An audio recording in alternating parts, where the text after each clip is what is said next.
Game Trailers, Game of the Year Awards 2008.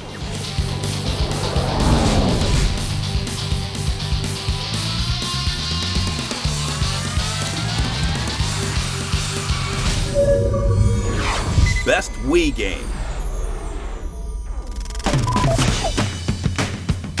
Nintendo's little console that could continues its domination, letting players get their waggle on. 2008 has been a bit front-heavy on software, but a handful of games have provided just enough momentum to keep the Wii train rolling. Ironically, many of the best games for the system fail to truly utilize its unique controls, but their quality all the same. And the nominees are Boom Blox.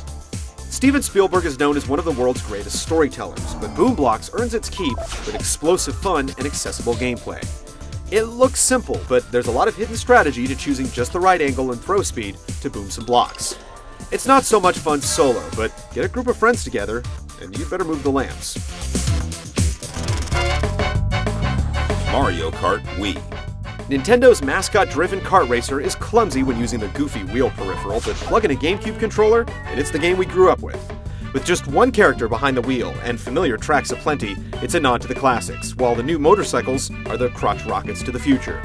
Launching some shells online and on a big screen is a first, and comparing your lap times to rivals around the world is surprisingly addictive. No More Heroes. Ass-kicking otaku Travis Touchdown isn't much of a hero, but he sure is a nice beam katana. Suda51's Off-Kilter Adventure is one of the most memorable games of 2008. The whacked-out cast of characters is perfect fodder for the elegant implementation of the Wii Remote. Suda has a style all his own, and this unrelenting chop-and-slash fest shows him in top form.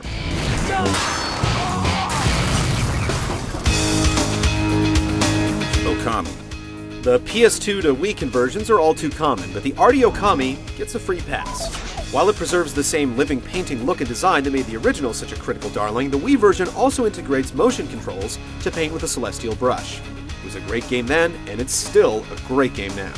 If games are truly art, this canine escapade belongs in a museum. Super Smash Bros. Brawl. The hype train was on schedule for once. The sheer amount of content in Brawl is staggering, and online multiplayer lands the knockout blow. The combat has received a nice coat of balance, and cameos from gaming's biggest luminaries finally answered the eternal question of who would win in a fight between Mario and Sonic. It's a fanboy's fantasy. And the winner is Super Smash Bros. Brawl. While each contender put up a good fight, the sheer depth of content found in Brawl gives it the nod. From the soundtrack to the lightning-quick action, it's one of those games that only becomes more fun with friends. It's a quality product through and through that encapsulates the Nintendo ideal.